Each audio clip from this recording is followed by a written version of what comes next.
Bhagavad Gita, chapter 3, verse 13.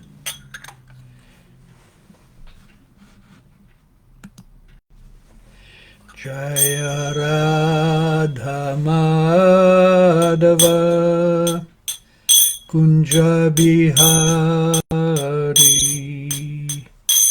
Jaya Radha Madhava Kunja Bihari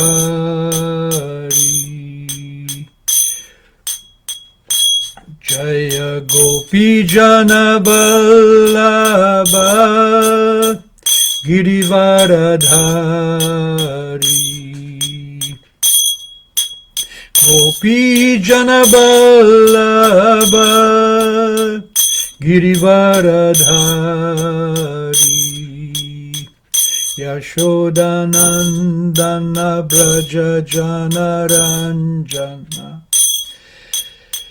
Yashodanandana Braja Jana Ranjana Jamuna Tira Banachari Jamuna Tira Banachari Jaya Radha Madhava Kunja Bihari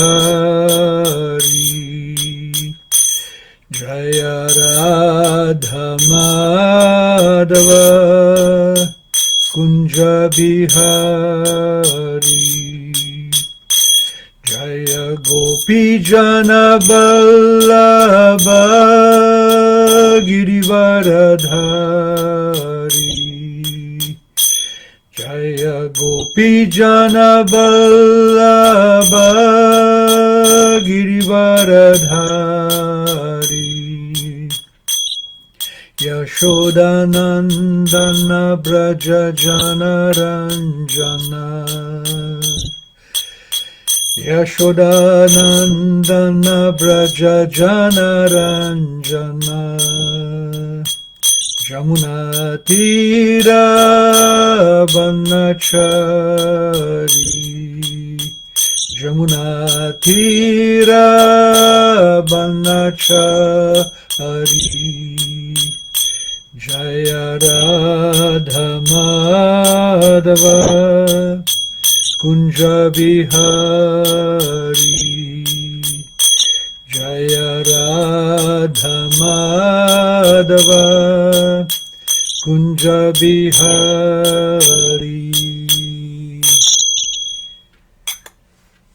Jayam Vishnupada Paramahamsa Paribrajakachaja Stotara Sata Shri Srimad A.C. Bhaktivedanta Swami Srila Prabhupada Ki Jai Ananta Koti Vaishnava Vrinda Ki Jai Namacharya Srila Haridas Thakur Ki Jai Prem se kaho Shri Krishna Chaitanya Prabhu Nityananda Shri Advaita Gadadhar Shri Vasadi Gora Bhaktivinoda Ki Jai Shri Shri Radha Krishna Gopa Gopinath Shama Kunda Radha Kunda Giri Govardhan Ki Jai Shri Vrindavan Mathura Dham Ki Jai Navadip Mayapur Dham Ki Jai Jamuna Mai Ki Jai Ganga Mai Ki Jai Bhakti Devi Ki Jai Tulsi Devi Ki Jai Samaveta Bhaktavrinda Ki Jai.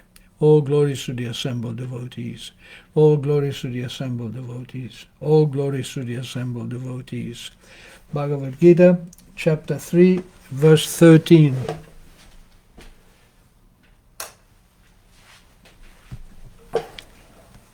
Yajna shishta shinashanto muchyante sarvakil bishai Bhunjate te tvagam papam ye pachanti atmakaranat Yajna shishta shinashanto muchyante sarvakil bishai Bhunjate te tvagam papam ye pachanti atmakaranat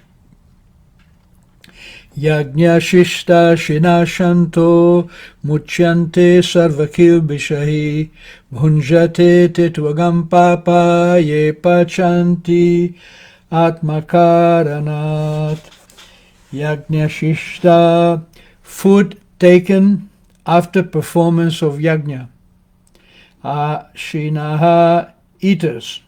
Shanta, the devotees. Muchyante, get relief from. Sarva, all kinds of kilbishahi, sins. Bhunjate, enjoy. Te, they. Tu, but. Agam, grievous sins. Papa, sinners. Ye, those. Pachanti, prepare food. Atmakaranat, for sense enjoyment.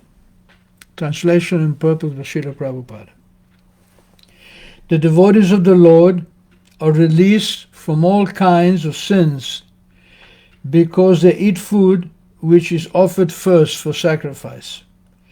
Others who prepare food for personal sense enjoyment verily eat only sins. Purport. The devotees of the Supreme Lord, or the persons who are in Krishna consciousness, are called Shantas, and they are always in love with the Lord, as it is described in the Brahma Samhita. Premanjana Churita Bhakti Vilocharena Shanta Sadeva Hridayeshu Vilokayanti. The Shantas, having always in a compact of love with the Supreme Personality of Godhead, Govinda, the giver of pleasure, or Mukunda, the giver of liberation, or Krishna, the all-attractive person, cannot accept anything without first offering it to the Supreme Person. Therefore, such devotees always perform yajna in different modes of devotional service, such as Shravanam, Kirtanam, Smaranam, Archanam, etc. And these performances of yajna keep them always aloof from all kinds of contamination or sinful association in the material world. Others who prepare food for self or sense gratification are not only thieves, but are also the eaters of all kinds of sins. How can a person be happy if he is both a thief and sinful? It is not possible. Therefore, in order for people to become happy in all respects, they must be taught to perform the easy processes of Sankirtan Yajna in full Krishna consciousness. Otherwise, there can be no peace or happiness in the world.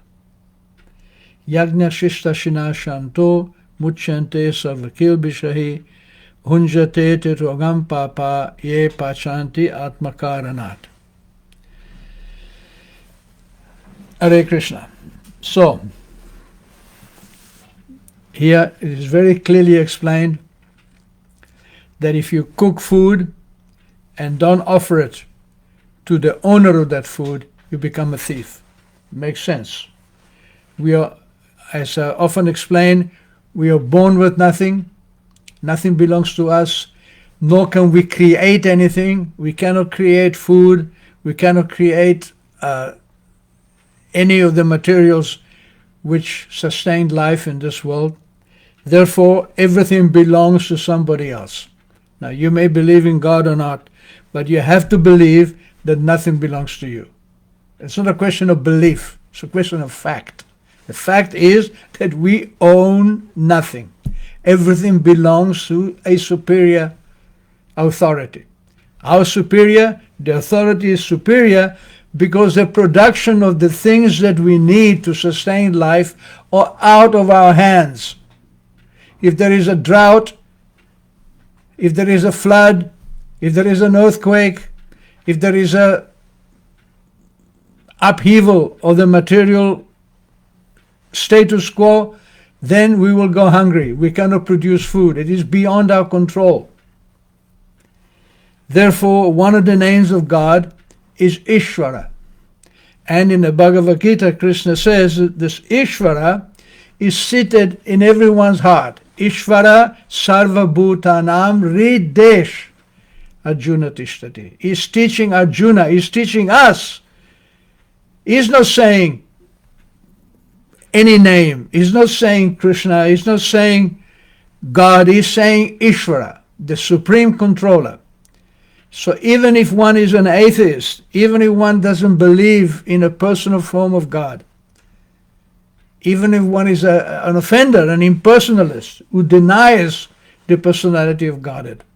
Although there is every reason not to deny. After all, we are a person, we are individual. Where did our personality, where did our individuality come from? It comes from our Creator. We cannot have more than the Creator has. So if we have a personality, if we have individuality, that means that our Creator has personality and individuality. I am a person because my father was a person. Spiritually speaking, I am a spiritual being and I have a spiritual identity because the Creator also has a spiritual identity. So Krishna is saying to Arjuna, never mind discussion about whether God is a person or not, whether God is called Krishna or Allah or Jehovah or Buddha. Never mind all these things. Ishvara. He specifically says the controller. Even if we don't accept God, we have to accept there is a controller. That our life is beyond our control. We cannot stop old age. We cannot stop disease. We cannot stop death. And everything we use, it is coming from this controller. And this controller, Riddesh, is within the heart of everyone.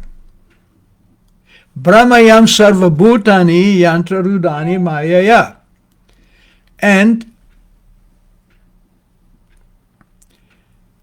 the living entity is traveling everywhere within this material body, which is like a machine. So, the intelligent human being, the fortunate human being, he puts his effort into understanding his spiritual identity. Obviously, we need to cultivate our body also. Our body, after all, requires food, water, air, shelter, relationships. So we work on these things very nicely in the material world. But there is another side. This is the spiritual side that also has to work. Spirit and matter are like railway lines, or like the two lines of the railway tracks. You need both for the train to run. So Krishna's proposal is that since you are being controlled, since there is a controller who is within you and who is guiding you and helping you and supporting you, then take the time to understand your relationship with this controller. And then, of course, you can study. There is so much information. There is no shortage of information about the Supreme Controller.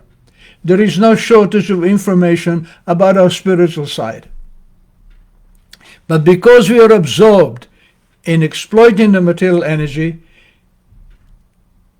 full time, we don't give time to the spiritual side, then our life is unbalanced. And how do we begin to understand our spiritual nature? Is by becoming honest with ourselves. By understanding, yes, I cannot produce food, I cannot produce grains, I cannot produce milk. It is being produced by the arrangement of a superior authority. Therefore, if I'm taking this for my subsistence, after all, I require food grains, milk, I require vegetables, fruit, I require water, I require these things to eat, so at least let me acknowledge that it is coming from this controller. And this is called yajna shishta. Yajna, or sacrifice, begins within the mind and within the heart. Yajna means that you understand that you're being controlled, that you understand that someone is maintaining you, and you offer your acceptance of this. You acknowledge that, yes, somebody is supplying this food to me. This is called yajna. If you don't acknowledge, if you simply take, then you become a thief. I was reading yesterday, a few days ago, in the Srimad Bhagavatam, the story of Kapila Dev, explaining the system of yoga, Shankya yoga, to his mother. And in one of the purpose, in the 28th chapter of the third canto, Prabhupada talks about who is a thief, who is not a thief. He says, the word asteyam is also very important for a yogi. Yogi means one who understands there is a spiritual side to his life and he does something about it. That's a yogi, not someone who stands on his head. Asteya means to refrain from theft. In a broader sense, everyone who accumulates more than he needs is a thief. According to spiritual communism, one cannot possess more than he needs for his personal maintenance. That is the law of nature. Anyone who accumulates more money, more possessions than he needs is called a thief. And one who simply accumulates wealth without spending for sacrifice or for worshipping the personality of Godhead is a great thief. There you have it. How can you be happy if you remain a thief? How can modern society, with all their efforts for peace and harmony and happiness and love, but they're a bunch of thieves. We live in a world full of thieves. Especially our race, the European race, the last several thousand years of Western history, it is nothing but exploitation and thievery. And Krishna says, if you don't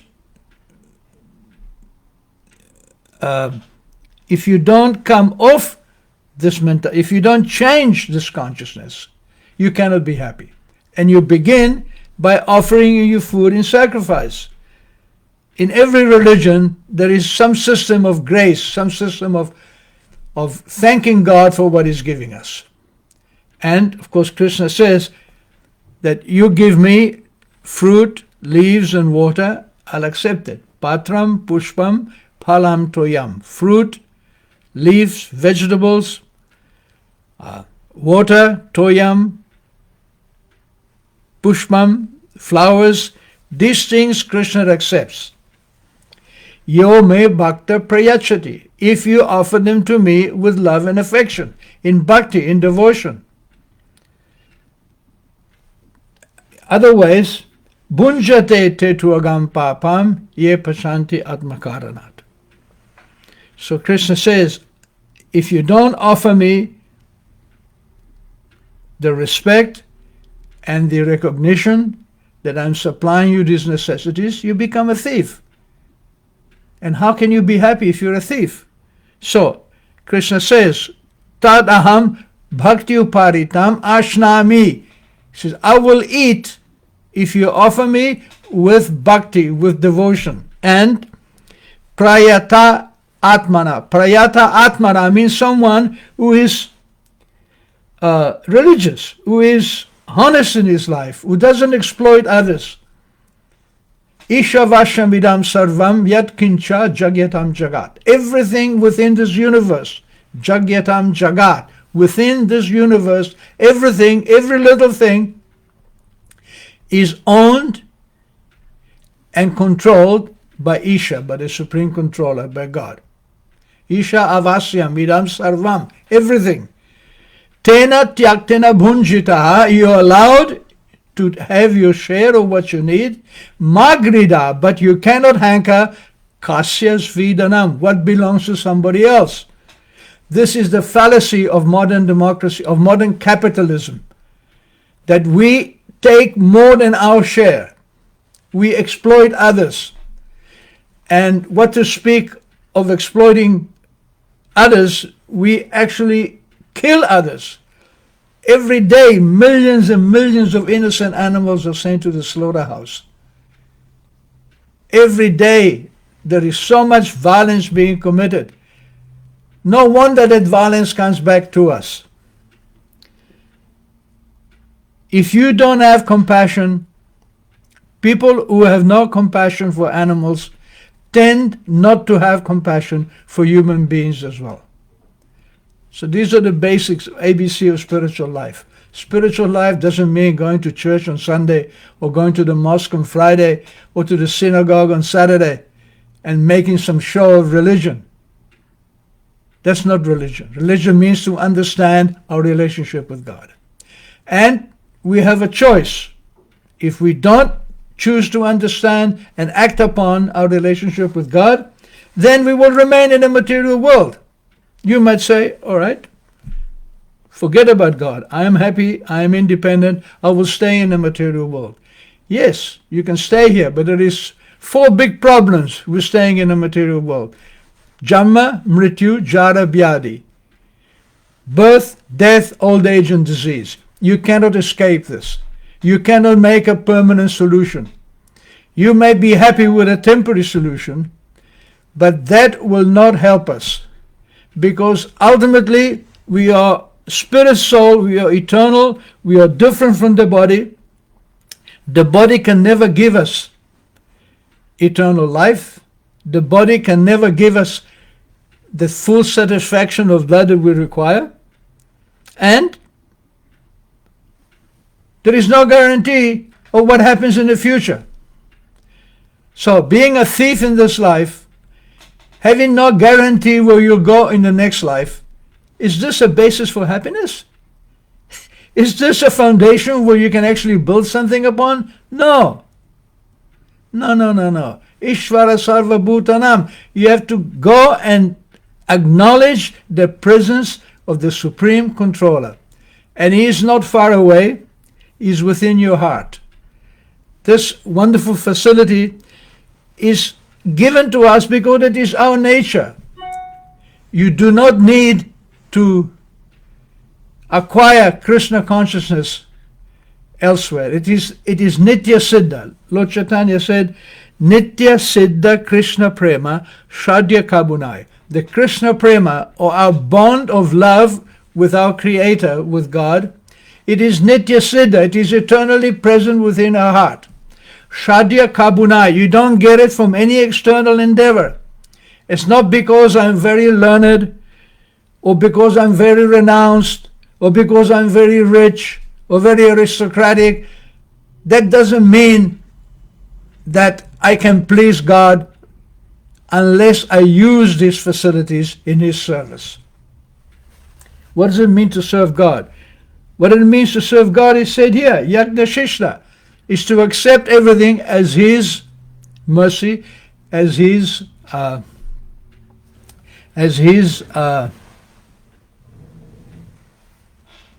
grace upon us. So Krishna also says that Yat Karoti, Yat Karoshi, Yad Ashnashi, Yad Juhosi, Dadasi Yat. Whatever you do, whatever you eat, Yad Juhosi, whatever sacrifice you perform, Dadasi Yat, whatever charity you give, Yat Tapasyasi Konteya, whatever austerities you perform, Tat Kurushva, Madarpanam, do it for me.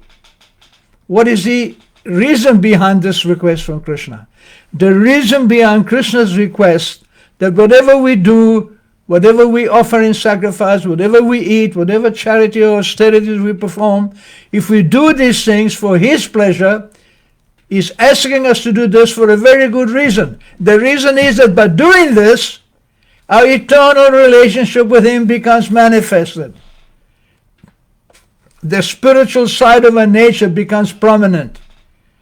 And without this, and the spiritual side of our nature is the only thing that is actually real.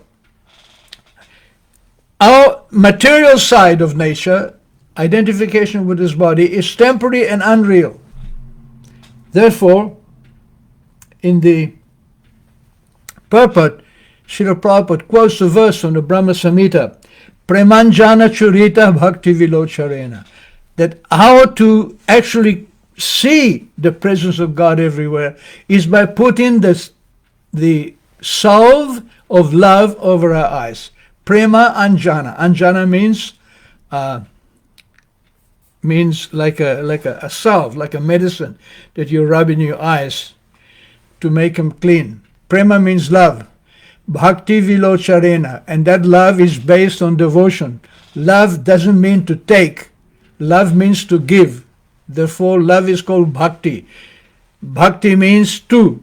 Bhakti means there is the lover and the beloved. and there is an exchange of activity. Dadati pratigrinati, giving and taking. This is one of the 6 symptoms of loving exchange. Guyam akyati prichati.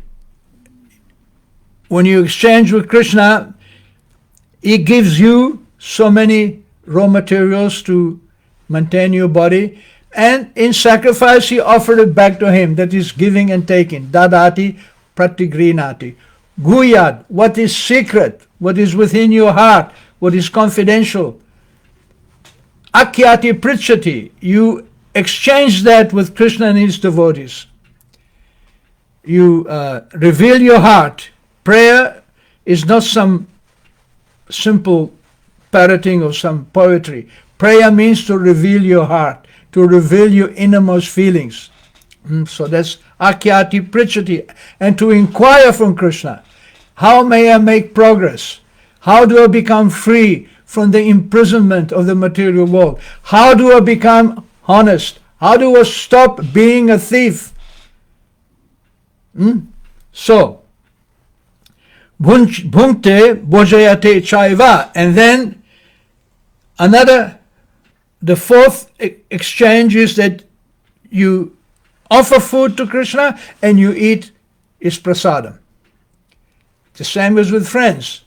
You want to make friends with someone, you invite him to dinner. You cook for him, or he cooks for you. So these are the 6 sadvida priti lakshanam. These are the 6 method of exchanging love between 2 living entities, and also between us and God. It's a very simple process. You don't have to invent anything. So, Shanta sadeva hridayeshu vilokayanti. By adopting this attitude of love and affection towards God, by adopting this attitude of being grateful for what He's providing for you, then Shanta, you become peaceful. Saidava hridayeshu vilokayanti, and you will see God, not materially, not with material eyes. Hridayeshu, within the heart, vilokayanti. You will see Him within your heart. You don't see God with your eyes. You actually see God with your heart. This is the symptom. So,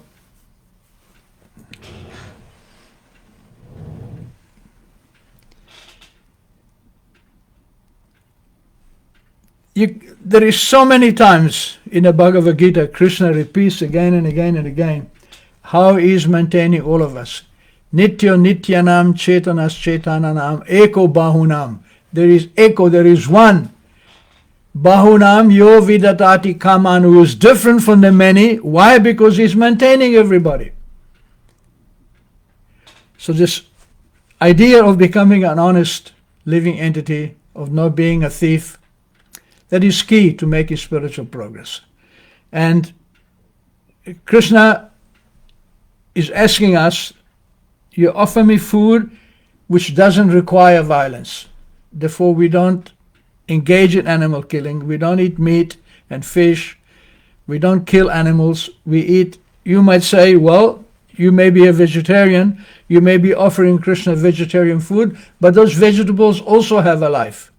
So you're taking a life. It's a fact. But it's a big difference to slaughter an animal and drink its blood and eat its body than milking the animal. For example, the cow, a good cow gives up to 20 liters of milk a day minimum. Out of these 20 liters of milk, only 5 or 6 are necessary for the baby calf of the cow. The other 15 are for the person who is protecting the cow, for the farmer. The same with fruit. When you take fruits from the tree, you don't have to cut the tree. The fruit is offered, and when it is ripe, it is meant to be picked and is meant to be used by the person who grows the tree. And vegetables also. When vegetables come to the end of their life, we take them. A tomato or a carrot or a cauliflower. At the end of his life, at the end of his purpose, we take it.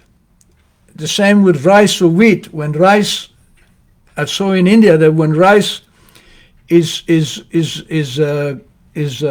ripe, you have to cut it and harvest it. Otherwise, it falls over and it rots. So eating food in a mode of goodness makes us peaceful, nourishes our body because it is designed that way. As I said, violence breeds violence. So if you eat food which is obtained by violence, the chances are that you will become violent too. And in any case, Krishna will not accept anything except what is meant to be offered in sacrifice. If you look at our body, it is designed to eat vegetarian food, and if we offer it to Krishna, then we don't become thieves anymore, we become honest living entities, and based on this honesty, we may actually enter into a friendship and relationship with God.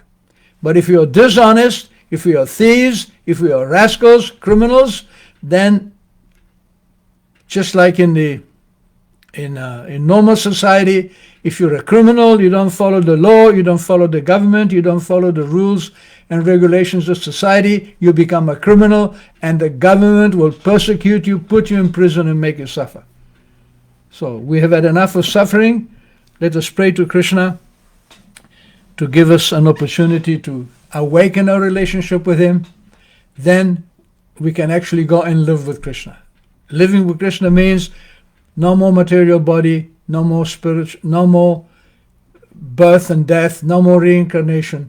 But living with Krishna means to be eternally happy in his own abode. What more do you want than having God as your friend? Thank you very much. So we have some comments. Atmavidya, humble obeisances to the Vaishnava devotees. Hare Krishna Prabhu.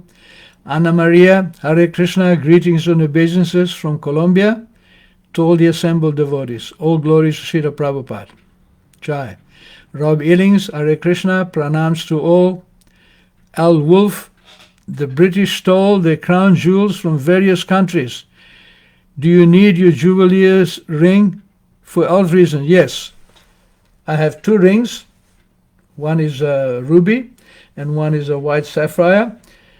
Yellow sapphire. The yellow sapphire is for Brihaspati, the god who controls knowledge and mental state, and the ruby is to propitiate the sun god, to give you good digestion. And no, I didn't steal them. I bought them in India, and they were recommended to me by an astrologer there, and they were working. And when I die, I will leave it to some of my friends. Rob Illings, milk, touchy subject, saying there is definitely killing involved in the production of store-bought milk. That's a fact. But the way Krishna designed the production of milk doesn't require to kill the animal. But because production of milk and dairy products today is based upon making profit, because of the profit angle, the animals are seen just as cash cows and they are exploited and killed. But that's not what we recommend. Al also said that when the heart is pure, Lord Krishna will enter there. Yes, very good remark. I'm busy in reading Chaitanya Charitamrita, the story of Lord Chaitanya in Jagannath Puri.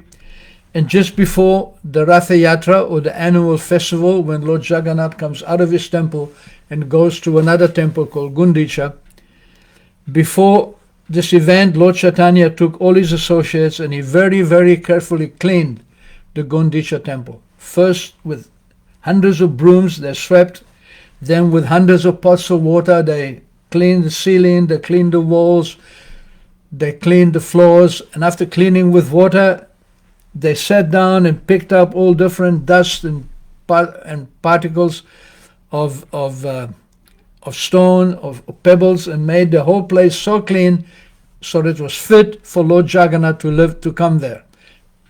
And the purpose of this, in the same way, we should clean our heart from all ignorance so that Krishna will come and live with us. He's already there in our heart, but he will not manifest himself.